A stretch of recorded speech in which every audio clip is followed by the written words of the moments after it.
kept trying to tell her, don't go home, don't go home. And she said, well, he won't do nothing to me. He won't do nothing to me. Well, he has. Sir? It's going to be up there. Upstairs in the bathroom? Okay, upstairs in the bath. Okay, let's go. Do you have gloves?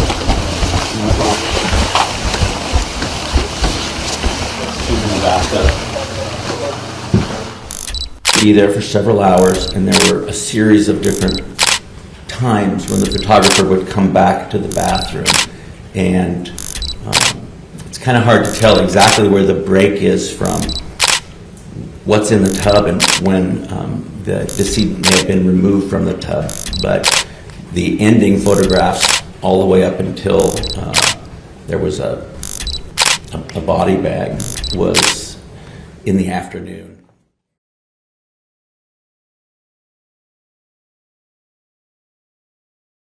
On the evening of February the 2nd, 2021, the Kootenai County Sheriff's Department received a distressing 911 call from retired State Trooper Daniel Howard. He reported finding a shocking scene within his family residence, which he shared with his wife of 27 years, Kendi Howard. Unbeknown to the Kootenai County Sheriff's Department, this would mark the beginning of a challenging and complex investigation. 911, what's the address? 911. My wife. What's the matter? Tell me where you're at. Okay, take a deep breath for me. Take a deep breath. Take a deep breath. Come on. I need you to help me here. Okay? Are you off of, Okay. Hold on for me. Okay, take a deep breath. I need you to try to get somebody there. What's the number there?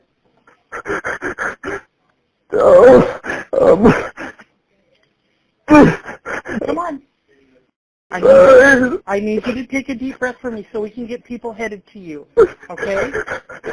Daniel and Kendi Howard were known to deputies of the Kootenai County Sheriff's Department due to their history of various troubling incidents. In light of these previous altercations, Deputy Gautler cautions paramedics and colleagues to be careful when they arrive at the scene.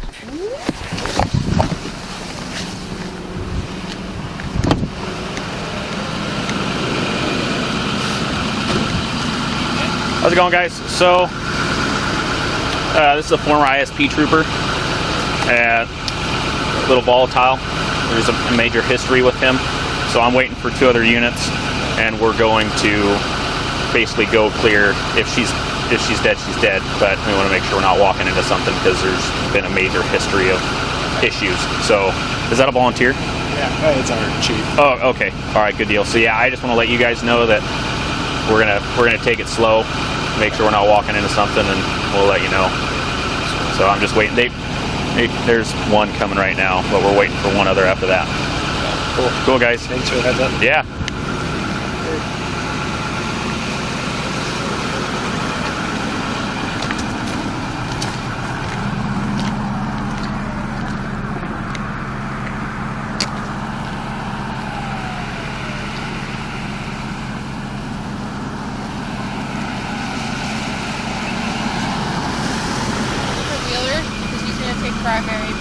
Yeah, so just so you know, we're 60 or nigh. Yeah. This guy that we're going to, retired ISP.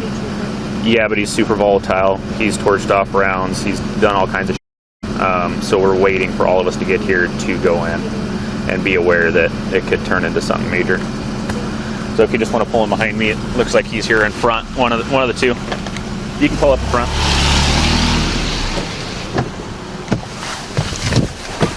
Upon their arrival, despite their initial hesitations about attending the property, they are greeted by a visibly upset and troubled Daniel Howard at the front of the residence.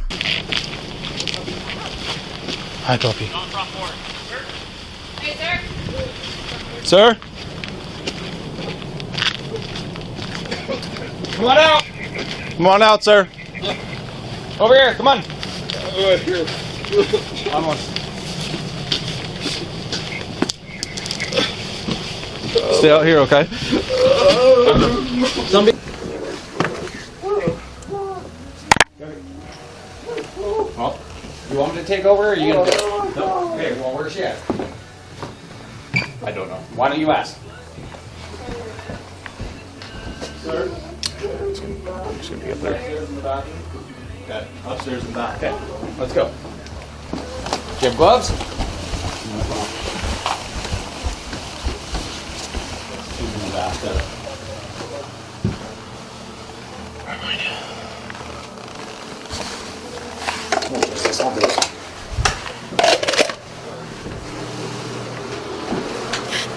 Send in medical. Got that? Yep. Central 23. She have anything? Send in medical. No heartbeat. Lividity? Not seeing anything.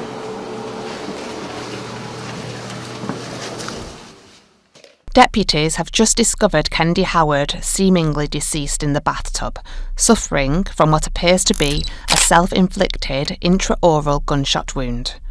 Submerged in the water next to Kendi lies a Taurus TCP-380 handgun, and as officers continue to search the rest of the property, Deputy Thomas tries to provide comfort to Daniel Howard at the front of the property. Dan? Dan, can you have a seat for me? Please, guys. Yeah, you can sit if that's better for you. If that's better for you. I'm just trying to make you a little more comfortable, okay? Dan, my name's... Okay. Dan, what can I do to help you right now? Okay. I can see that knife. Don't reach for it. Thank you, sir.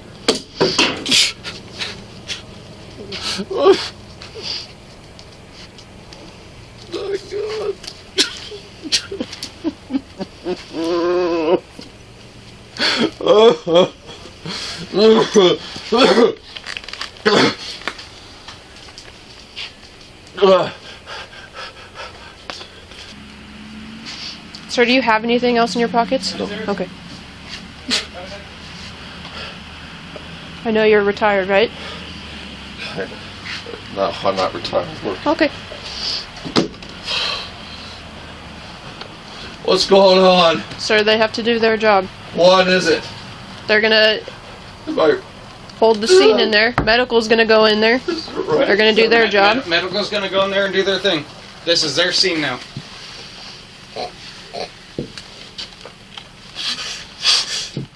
As medical staff arrive at the scene and make their way upstairs, they quickly ascertain that Kendi's condition is irreversible and declare her deceased. The deputies then deliberate on the most appropriate way to inform her husband, Daniel Howard. This is a different case. So given the circumstances of him and emotions and things like that, do we want to tell him? I don't think did medical tell him that she's dead? I don't think so. Do we want to tell him, or do we want to wait? You better tell him. Okay, I got it. Actually, you know what? You haven't done one. Go tell him. Okay. Before I take pictures? Yeah. Okay. What's his name? Dan. Thank you. Dan?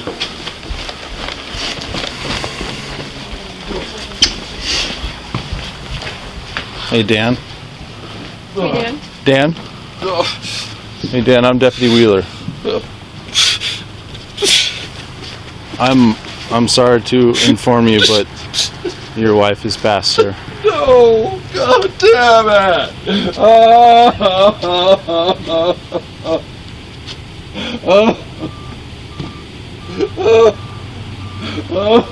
Hey, Dan? While the deputies continue to provide comfort to Daniel, they also attempt to gather further information to determine when the incident may have occurred.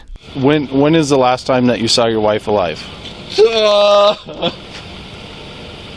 I know this is tough. I don't know. How long ago? Can you recall?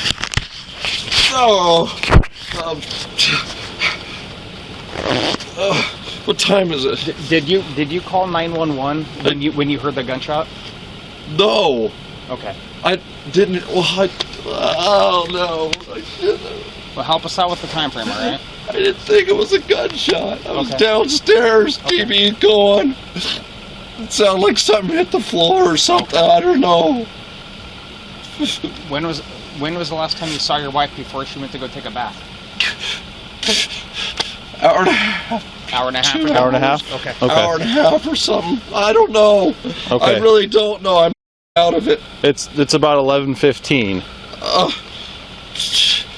Maybe 9:30. 9:30 or so? I think. Okay.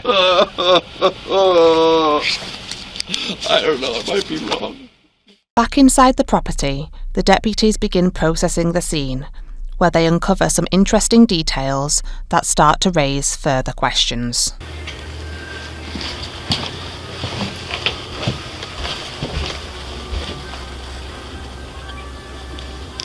I'll put by you saying no.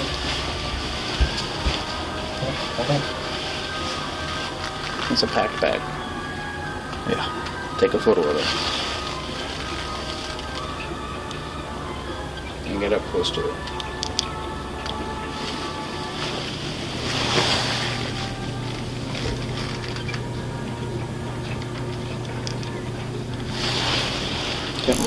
In the hallway on the lower level, deputies discover a freshly packed Victoria's Secret bag containing some of Kendi's clothing, an unusual discovery considering the circumstances.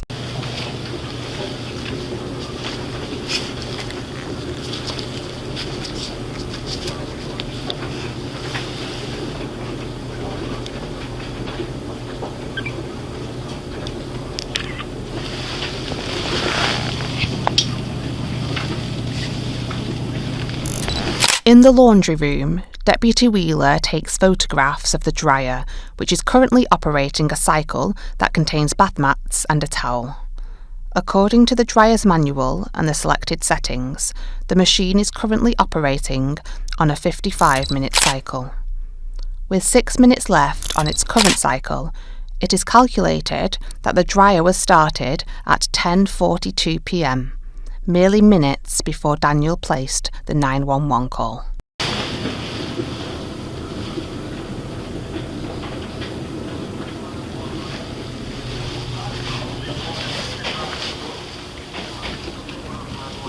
Someone might be here.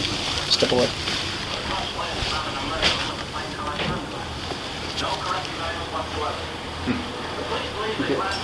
Do me a favor?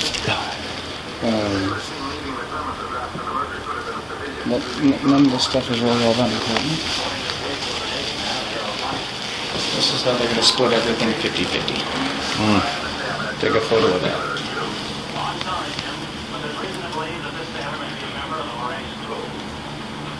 And then this is going to be Amendola Dottie, their divorce paperwork. In the downstairs lounge area, divorce paperwork is discovered on the countertop, which suggests a 50-50 split in assets between Daniel and Kendi Howard. Although the paperwork would suggest an amicable divorce, Kendi's brother Brian later informed detectives that he believed Daniel's fixation on money would have made it difficult for him to accept the situation. Just when it came down to wanting stuff and splitting the money up, I mean, how can one lawyer, just go back and forth? What do you think? What do you think? How's that going to work? But if they divvied up the property, then wouldn't it be just 50-50 on the Well, I don't know about the money. I'm just talking about the ass, what. You thought it might turn into fighting on It would have. the details? I know it would have. Dan's too cheap to give up money. He's a greedy. You think he would have wanted to give half of everything Oh, he had hell to no. Kendi? Hell no. Hell no, he wouldn't have. And for some reason it's, I have a problem with, I know he didn't want to split up his retirement. I don't know if he told me that or, just accusations or whatever. I know I said he didn't. Interestingly, detectives would also learn about the large amount of money Daniel would gain from Kendi's death. He had a lot to benefit from my mom. He didn't, Everything. At least $500,000. Exactly. My guess is around 7 is kind of what I've... $700,000? Yeah. Yeah. It's a lot of money. Yeah, because he's getting now he gets all of her retirement too, which isn't a lot, not nearly as much as his person, but all of it outright. In fact, following Kendi's passing, Daniel contacted her workplace several days later in an attempt to gather information about accessing her retirement and life insurance benefits. The individual who spoke with Daniel Howard over the phone noted that his demeanour and lack of emotional response concerning Kendi's death were peculiar. So odd, in fact, she had to speak to work colleagues about it immediately after. As deputies continue to process and comment on their findings in the downstairs of the residence, they will also come to question aspects of the scene in the bathroom as they move upstairs.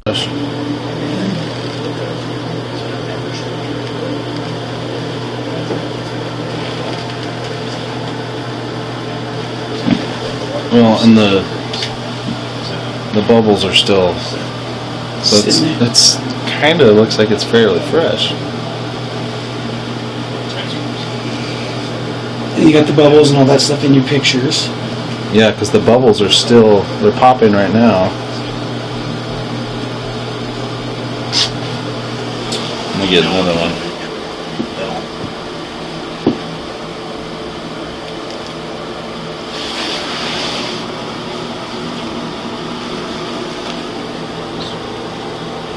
I have that same gun. Do you know if he moved her at all? No idea.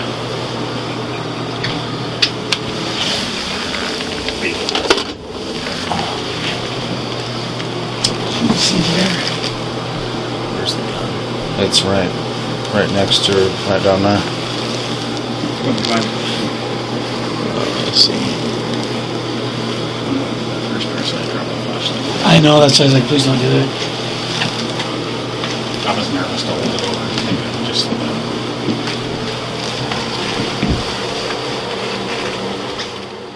During their examination of the bathroom, the deputies observed the bubble bath present in the water and comment on Kendi's hair being tied up to prevent it from getting wet. They find these details to be quite unusual, particularly given the circumstances. To go upstairs, get undressed, grab her purse, grab her phone, pour a bubble bath, put her hair up in a thingamabob in the back. She had a big clip. She always put them in. Yeah. Yep. Because she had so much damn hair. Yeah. Well, do you think it'd be odd for her to go through all that, get in the bathtub, then herself? She would never do that. She'd never do that. As discussed earlier, this is not the first time the Sheriff's Department has been called to the Howard residence. 4 days prior, Kendi had made a distressing phone call to a friend pleading for help. Kendi's friend immediately called Kendi's parents, who then dialed 911. Central Dispatch, this is... Yes, I had a call from my daughter. She lives at Kendi Howard. Okay. She called in a panic, and I know her husband just got home from Alaska, and they're getting a divorce, and it didn't sound very good out there. Okay, hold on just 1 second, okay? Okay. We was in bed, and my wife just got a phone call from a and here, I'll let you tell. I got a call from a friend that she called them, and she's in a panic, and then hung up, and I've been trying to call her, and she won't answer. She's had trouble with him before. Dan Howard, you guys have been there before. Okay, hold on just 1 second. Following this 911 call, deputies rushed to the scene, where they would find the terrified and distraught Kendi Howard. Okay. I can't say what he was going to do. Did it ever become physical? I think I woke up in time, so it wouldn't. Okay. When you woke up, where was he? I know where. Was he yelling? Was the argument like a... Okay, so he's always kind of just that calm. That's what's weird. Okay, alright. I know what I've seen. I know what he was going to do.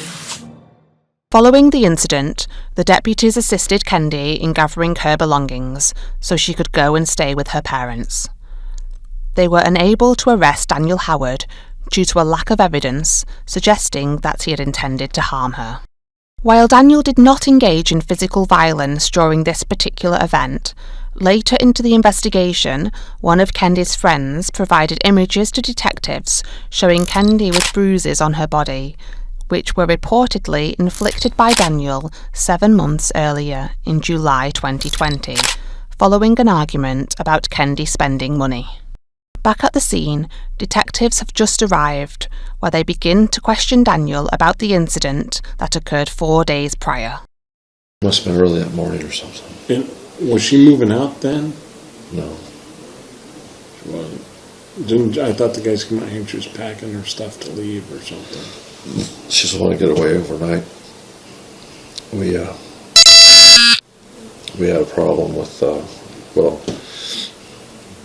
we're of course discussing a divorce, and she got upset. She wanted to go, and she's acting really weird. Of course, who doesn't in that situation, I guess. Anyway, she wanted to stand by or something, I don't know what. Either she called her parents or something like that, and they called the sheriff to stand by so she could pack a bag. Anyway. Did she leave that night? Yeah. Where'd she go? She went down there. Oh. When did she come back? Saturday. After this particular incident 4 days prior, Kendi's parents and friends pleaded with her to not return back home. But she thought we kept trying to tell her, don't go home, don't go home. And she said, well, he won't do nothing to me. He won't do nothing to me. Well, he has. But we kept telling her, don't go home, don't go home. Even there was an attorney out of Spokane. Kendi called him. And has that address somewhere. But he even told her, Kendi, don't go home. He's a loose cannon. He's full of hate. And so I'm not very far. I said, come to my house. Come to my house. I have a spare bedroom. I have a 6-bedroom house. You pick a room. Pick something. I mean, just come to my house. And I even told her that weekend, don't go home. Regardless of the wishes expressed by her family and friends, Kendi returned home the following day to finalise some matters, with the intentions of permanently leaving the Howard residence in the near future. Detectives then proceed to question Daniel about the factors that contributed to the incident that took place the present evening. Okay, so I filled out the divorce papers, let's see. And then I had listed out our stuff, and we're split at 50-50, and we're trying not to. She didn't want. She just wanted us to go through one lawyer and make it very long and fast. I said okay, and I said I already filled these out, and she goes, you filled them out? Like she didn't want me to fill them out, but she gave them to me.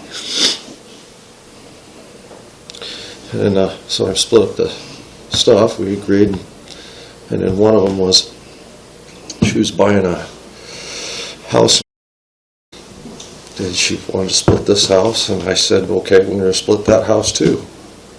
Oh, she went off her. She got pissed off. You guys own the house? No, she's buying it. I guess she... What was the plan there? She's going to move down there eventually, once this was done. So she wanted to sell this place too? Well, we're going to liquidate everything. And then she didn't like that idea because I guess everything's joint property. Kendi was in the process of purchasing a house near her parents that she was hoping to move into in the near future. Daniel recounts that during their discussions about asset division, he informed her that they would need to liquidate this particular house. He notes that this revelation deeply distressed Kendi, ultimately leading her to take her own life. This explanation would perplex both the detectives and Kendi's family. You can't liquidate a house you don't own. Like, it's that simple. Mhm. Like, you can't. She didn't own it. Like, she had signed. She put money. Like, what was it? $1,000. I think is what someone had mentioned. It might have been 1,000 or something. I don't know who I heard that from. But she didn't have a down payment on it. She didn't own it. Like, how do you can't liquidate something you don't own. Continuing with the interview, Daniel begins to explain the moment when Kendi went upstairs to take a bath and the moment he decided to check on her. She went upstairs and she always takes a bath before bed. So I heard the bath running and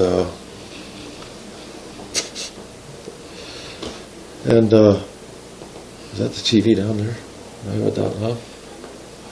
I think it's the guys talking. Oh. Anyway. I heard something hit the floor, I guess. Didn't sound like a shot. I didn't think it was a shot. And was down there watching TV, drank a beer, looked at my list, trying to think, you know, I don't know, I guess I lost track of time, but I come upstairs.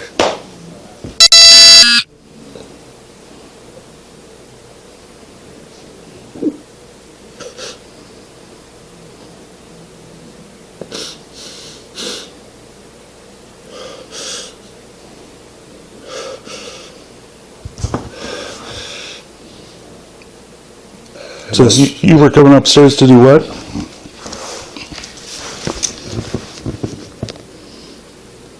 Check on her. I hadn't heard anything. The detectives then questioned Daniel about any signs he might have noticed that would indicate Kendi was facing challenges related to her mental health. Did she ever make any statements that had you concerned about her well-being? Yeah, about every day. Well, it's just she's so emotional. You know, she tells us, well, we should split up, and I'd agree with her, and then she'd go the other way. How long has this been going on? This hitch, last hitch, we're pretty distant, you know. I knew something was up, but Last month then? yeah, whatever that turned out to be. Yeah, pretty distant. Daniel goes on to explain that Kendi was struggling with her mental health and alcoholism. However, Kendi's family and friends would hold varying views concerning this. She was never depressed. I mean, you can take every message off my phone. You know? What do you think now? No, I don't think she was.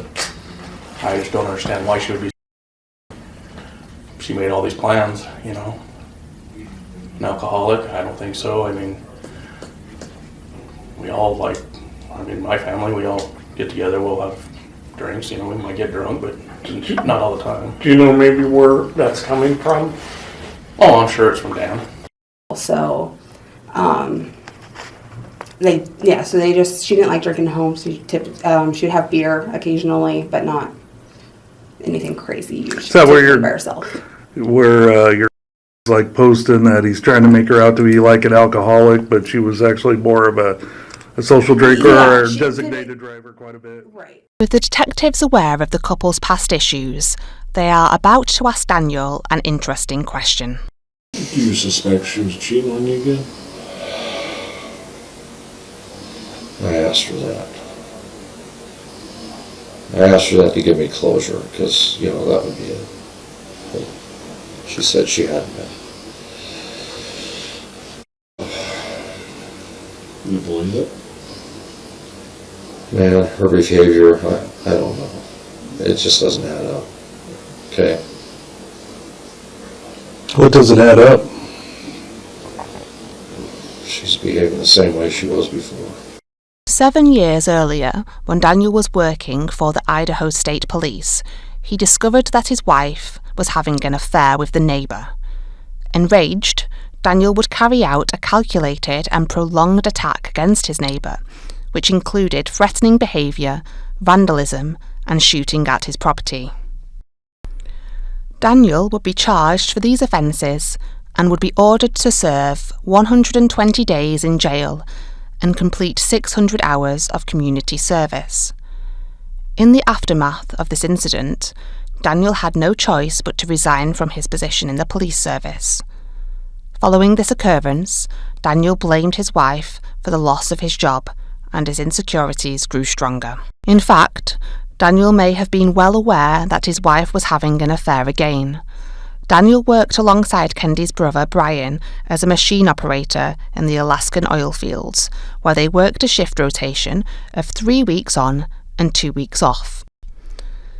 Because of their close relationship, Daniel confided in Brian about his doubts concerning his wife. One day before Kendi's untimely death, while they were working on renovations at Daniel's father's house, Brian disclosed to Daniel that Kendi was having an affair. The following morning, after spending the night at Daniel's father's, the two drove back home. This event was perceived as a pivotal moment and motivating reason for those who thought Daniel was responsible for Kendi's death, resulting in Kendi's brother being blamed for her passing. If only he knew his big mouth. Dan probably stewed on that all the way home. Obviously a big divide in the family right now. Yeah, which is sad because Kendi wouldn't want it that way. Right. I mean, she just wouldn't. And I spoke with briefly here when he came up, and I don't know. I mean, he's really torn up right now for obvious reasons. Well, yeah, because her last words was, right. I mean, she blocked him. Yeah. You don't know what's going on. Keep your mouth shut, because she flat told me he's going to get me killed. Kendi told you that? Mm-hmm. It's going to get me killed. Back at the Howard residence, Daniel begins to notify friends and family of Kendi's death. As detectives observe Daniel on the phone, they are shocked to overhear his conversation with his stepdaughter, Brooke. I'm at home. They are here. What do you mean you don't hear them? They're right here. What? What are you talking about? Oh, you could be kidding me. Oh. No. I'm not saying you are.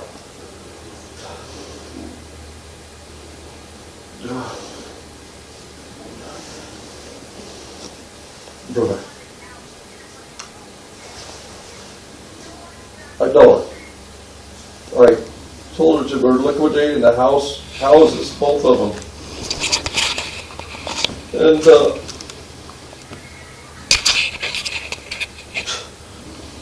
okay.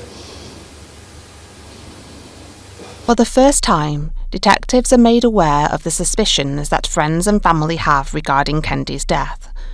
While Brooke's voice is not audible in the body camera footage, detectives have just listened to her accusing Daniel of being responsible for Kendi's demise.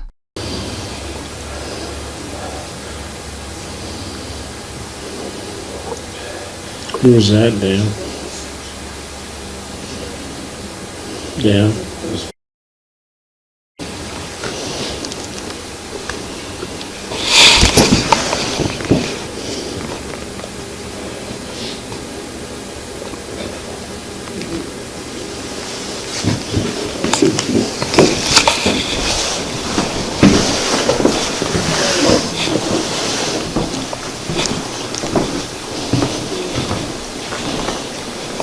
She just accused you of this? No. That's just what it sounded like.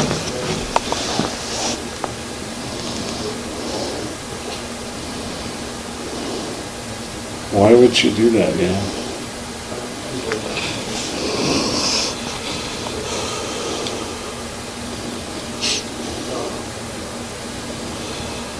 I have no idea.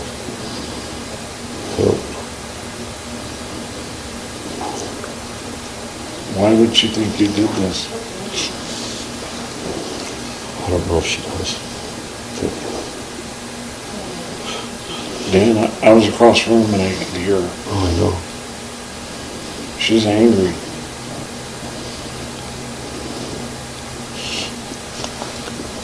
Yep. She's angry. Why would you think you did this? What in the world would give her that impression? There's no way in the world she believed your mom would want to. Believe their moms would do that. Well, they also don't even believe that their dad would do it. Yeah, right. So why would she? I haven't heard somebody that angry in a long time.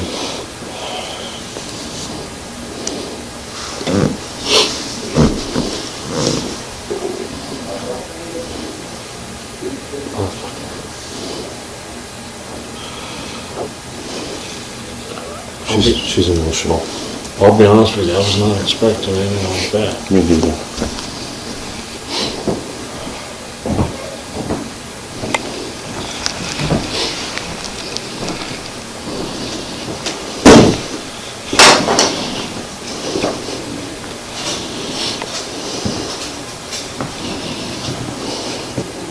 What? Did you do this? No.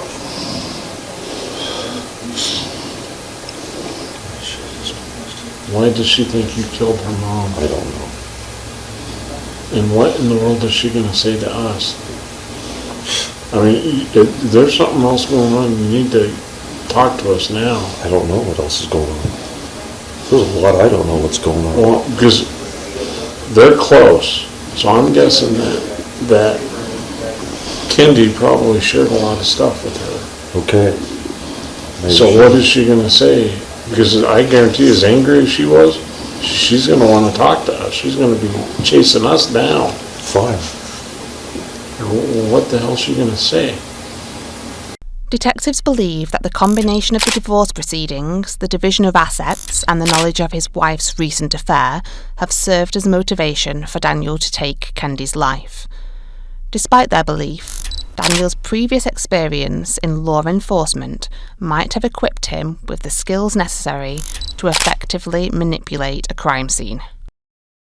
If Daniel is indeed responsible for this crime, this may be true, given that detectives and forensic specialists failed to uncover any tangible evidence at the scene that implicates him in the death of his wife. The detectives suspect that Kendi was already dead prior to being placed in the bathtub and shot, as there was little blood found in the water. They anticipate that an autopsy will reveal an alternative cause of death. In a surprising turn, Dr. John Howard, the medical examiner from Spokane, concluded that the cause of death was solely due to a gunshot wound, while the manner of death remained undetermined. Although there wasn't enough evidence to arrest Daniel Howard, detectives and prosecutors continued to build a case. 2 years later, Daniel Howard was officially arrested and charged with the death of his wife. He would be put on strict bail conditions until his trial began on March the 4th, 2024. Throughout the trial, numerous expert witnesses provided their testimonies. Medical experts identified 30 occurrences of blunt force trauma on Kendi's body that occurred prior to her death. These injuries included bruises on the neck, legs, arms, and chest, in addition to a fractured jaw and a notable burn mark. And so can you see an injury there? Yes. She has what's called a comminuted fracture, which is a fancy word for she's got multiple pieces of the jaw broken from here to here. It's a piece of jaw in this area that's broken off. Would that broken jaw be consistent with blunt force trauma? Absolutely. Some force from the outside, while she was still alive, created that injury. And the reason we know it's happened while she was still alive and her heart's beating, when we see all the bruising, it goes from here down her jaw and then onto her neck. If you're dead, you don't bruise. And so can you say that her jaw was not broken because of the impact of the discharge of the gun? Yes. Now, can discharge of gun cause fractures and broken teeth? Yes. But I don't know if you have pictures of her teeth. Her teeth are pristine.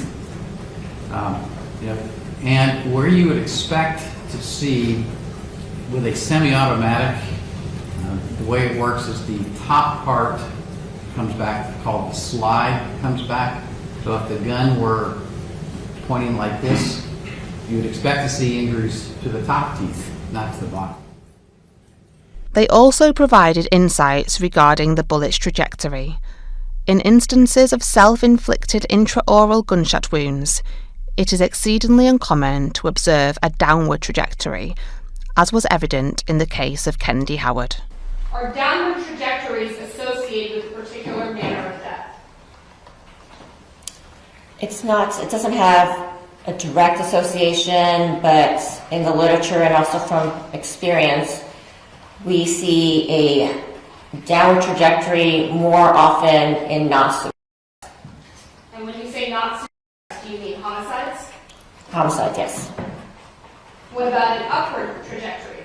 So in general, intraoral gunshot wounds, the majority of them are in an upward direction. Some of them go in a horizontal direction or parallel to the horizontal plane.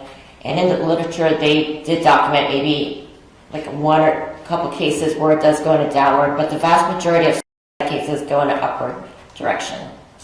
In your personal experience, have you ever performed an autopsy involving a downward trajectory where the manner of death was determined? In a suicide, I personally have not observed a downward direction. The prosecution argued that Kennedy Howard was already dead before being placed in the bathtub and shot. Pathologist Jennifer Nara clarified in court that this was evident due to the lack of hemorrhaging observed on the victim's tongue. Was the hemorrhaging you observed consistent with what you would expect of an injury that occurred before death? The tongue is a very vascular organ. There's a lot of blood vessels. I mean, if you bit your tongue before, it just bleeds a lot.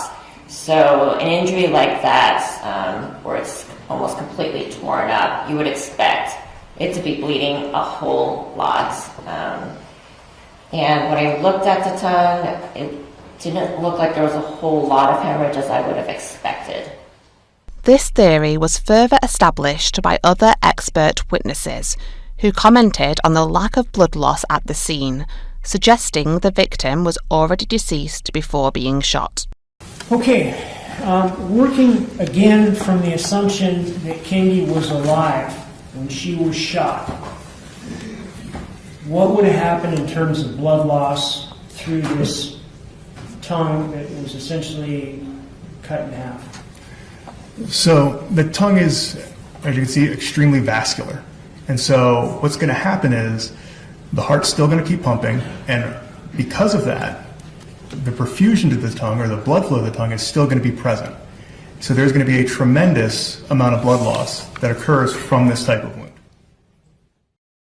Had Kennedy been alive when she was shot in that particular place, and had her heart continued to beat for at least a minute, and had she lost the amount of blood that we're watching being lost, would the color of that water have been different? Absolutely. In what fashion? So one of the things that you learn as a surgeon is how much blood it takes to stain, say, a toilet bowl, because it's one of the things we recall about. A teaspoon of blood would stain about a gallon of water to the point you can't see the bottom of it. If she had actually shot in the mouth, this water would be so dark red you wouldn't be able to see to the bottom of it. The fact that you can see to the bottom of it indicates to me that the amount of blood in there is not anywhere near close to a liter of volume that you would expect to see. Not only that, it's also too thin to be consistent with a liter of blood loss. The prosecution's argument suggested that Daniel Howard applied a carotid restraint technique acquired during his police training to cause Kendi's demise. However, the defence argued that there were no evident signs of strangulation, including capillary hemorrhaging in the eyes or skin, and no injuries to the hyoid bone in the neck. Dr. Bill Smock, who testified in the George Floyd trial, indicated that a skilled practitioner could cause death through this method without any discernible signs. However, if I'm able to apply pressure to the front of the neck, like this, and then I do something called a rear naked choke where I put pressure on the back and sides of the neck, I can block 100% of blood flow to the brain, and I will render you unconscious and dead, and you'll never have a petechial hemorrhage because that second criteria of arterial inflow isn't met. Furthermore, the prosecution brought forward bloodstain analyst Randolph Beasley, who provided evidence to show that Kendi Howard's body was moved and positioned after being shot.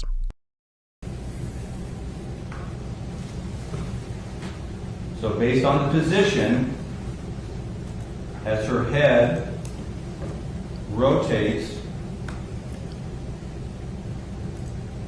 backwards to a point where gravity's effect, it has to be rotated a little bit back, and then now, this is what I want you to see. As her head then tilts more backwards, more up, that's what documents the position of the Sharpie pen on the styrofoam head to be in that position as the blood flow on Kendi's face. So it was a change of direction to allow first rotating and counterclockwise, but then her head had to flip way back for that stain to make that little turn to the right. In addition to expert witnesses, Kendi's friends and family provided testimony regarding Daniel's behaviour and characteristics. Did you ever hear Dan speak to your mom in a way that wasn't kind? Yes, often. What kinds of things would you hear Dan say? He would call her fat, a whore, stupid, dumb Indian, a slut, a bitch. Were these things that you heard once or more than once? More than once. Were these things that you heard as a child or as an adult? Both. Were these things that you heard with greater frequency closer to her death? Yes. In your many years living with Dan and Kendi, did you have observations to observe Dan speak to Kendi about money? Yes, often. Can you describe that?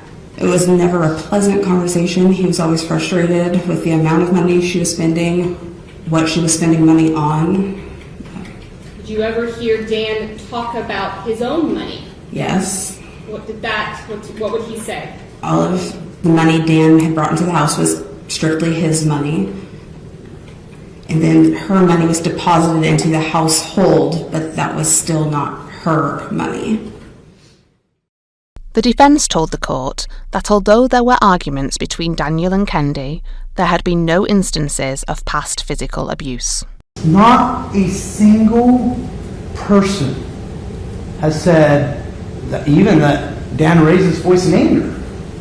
We have reference from Brooke that there's some name calling as far as weight and stuff, but no witnesses to any abuse in almost 30 years.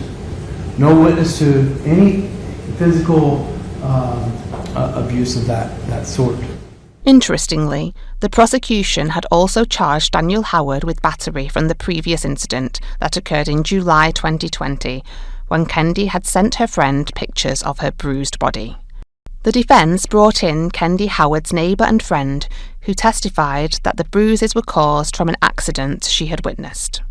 The and she slipped and she fell down, like boom, like that. There's a lot of foul language that was involved, like, oh, that hurt, you know, those kind of things. And I was like, oh my God, Kenny, are you okay? You know, and then she's like, yeah, I'm fine. And that was kind of the end of it. The friend would also inform the court about instances when she felt concerned for Kendi's mental health. She went high, angry, low, and finally it was like, Kendi, I gotta take you home. You're shitty drunk. We're not getting anywhere here, you know, and I knew she had to work. So I took her home. And when I took her home, I was afraid for her. I was seriously freaking afraid for her. I'm sorry.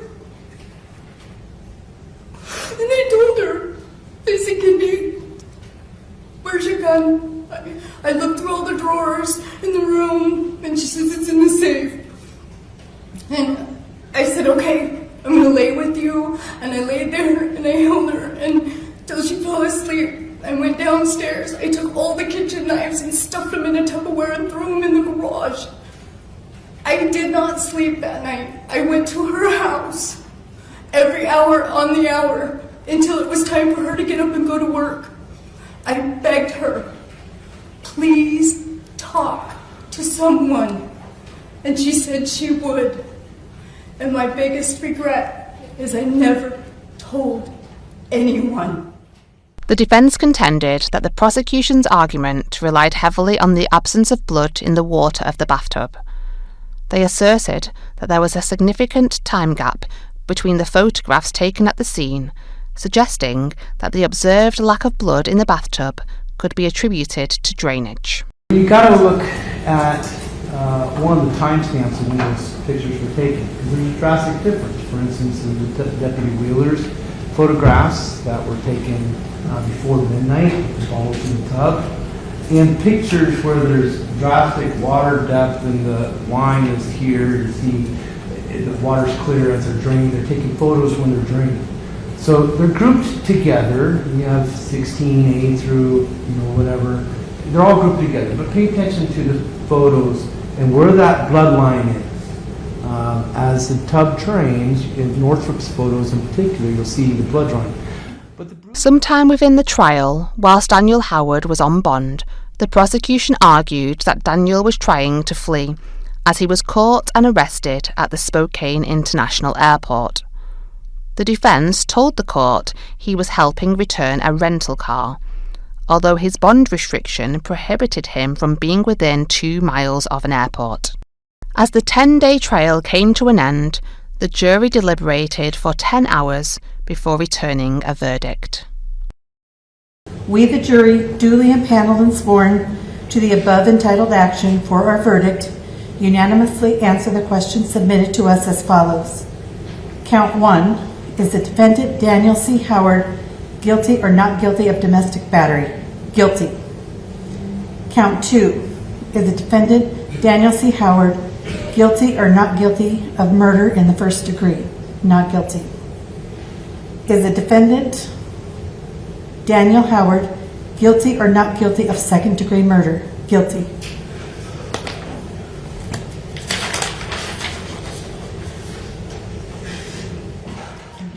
During his sentencing, Daniel Howard pleaded with the judge for leniency, whilst also protesting his innocence.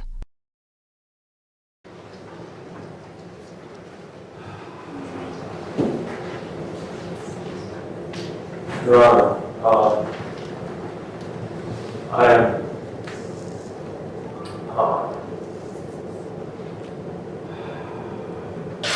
excuse me for a second.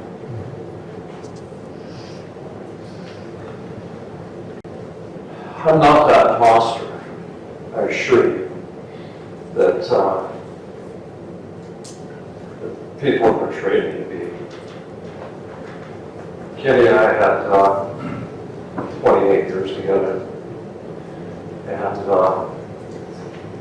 raised a family, had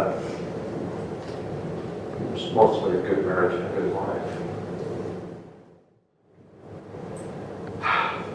It is not my intention to anger the court or disrespect the process that I used to believe in and worked for. But Your Honor is about to sentence an innocent man to prison. And I love my wife, and I miss her. And I love my in-laws, Jamie and Wendell, and my stepdaughter, Brooke, who I raised since an infant, and her daughter, Kinley, that I helped raise for 5 years when we took them into our house. And I will miss them very much. I do miss them. In March 2024, Daniel Howard was sentenced to life in prison without the possibility of parole.